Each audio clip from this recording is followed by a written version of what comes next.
Semah'ın Alevilikteki yeri ve önemi nedir? Evet, semah Alevi ibadetinde, cem ibadetinin 12 hizmet dediğimiz bölümlerinden bir tanesidir. Semahın anlamı Hakk'a yaklaşımdır. Yani Allah'a yaklaşımdır. Sevgiyle dönülür. Neden? Çünkü dünya kendi etrafında döner ve güneşin etrafında döner. Evren döner. İçimizde kan döner. Bütün evren semah döner. Aşkından çeralar yanar. Yani ışıklar yanar. Aslına dönmektir hüner. Ölüm ölür biz ölmeyiz diyor ozanımız. Kısacası sevgiyle dönülen, içinde sevgi olan, dostluk olan, kardeşlik olan, barış olan bugünkü festivalin anlamı gibi semah da bu şekildedir. Körküler Cem Evi'nde bu güzel bilgileri de aldıktan sonra gençlerimizin semahı ile sizleri baş başa bırakıyoruz.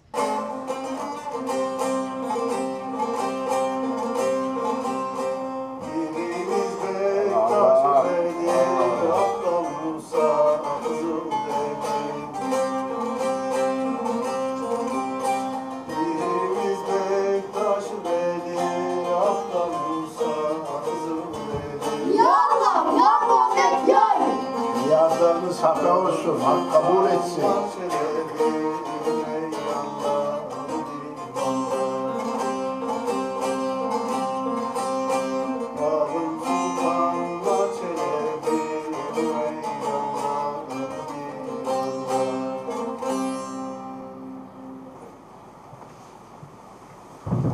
Ya Allah, ya Muhammed, ya Ali. Niyazlar hakka. Şah.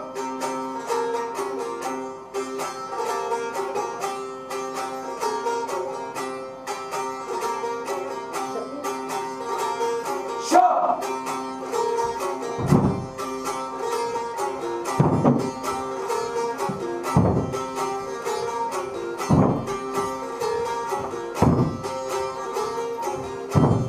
İki turnam gelir de dost ellerinde. Şah. Evrilir çevrilir döner çöllerde.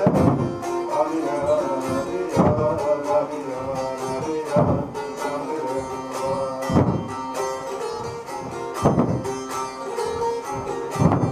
Muhabbet getirir dost ellerinde. Korkmaz yanlar bir yollarda.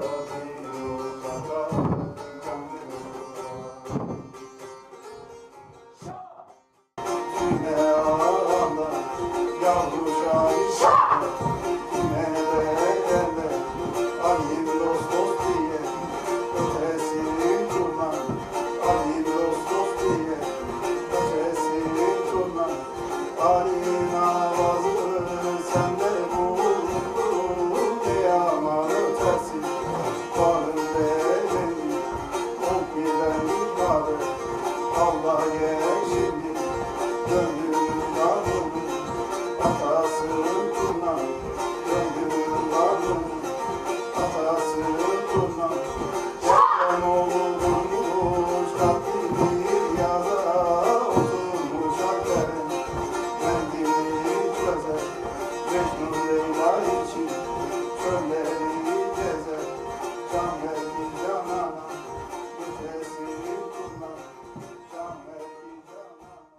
Bismillah, Allah Allah. Özü, naz, niyaz, teslim, temenna kapıları açık ola.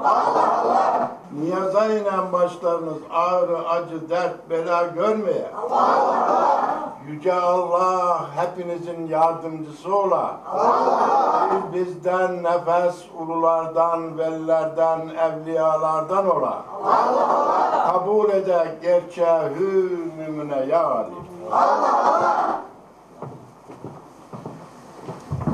Ya Allah, ya Muhammed, ya Ali. Semahlarınıza aşk olsun. Aşkımız Muhammed Ali olsun. Yolunuz açık, aydınlık olsun. Allah Allah, Allah Allah.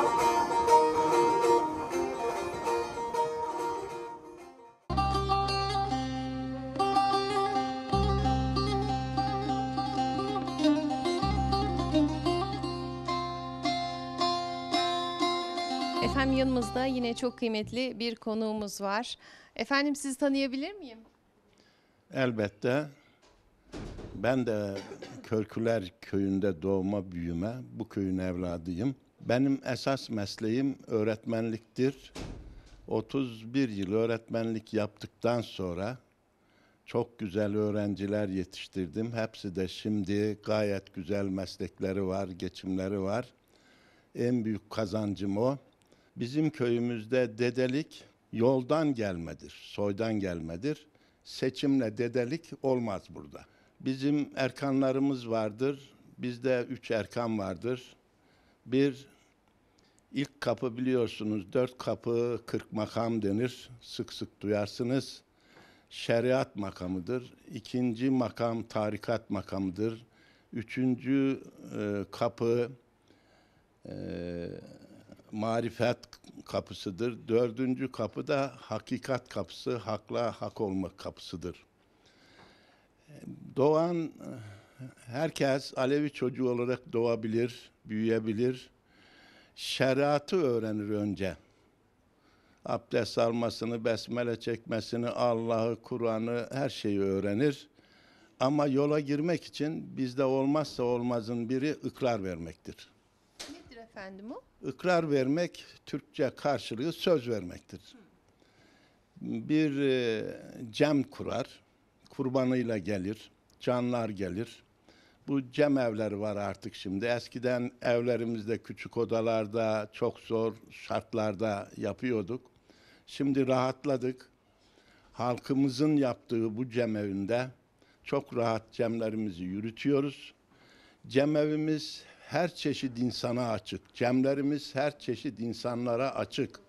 Bu köyde Hanefiler ve Aleviler o kadar güzel geçinirler ki düğünlerde, ölümlerde, sıkıntılarda hep beraber birbirimize koşarız. Şimdi biz vefat eden kişiye Hakk'a yürüdü deriz.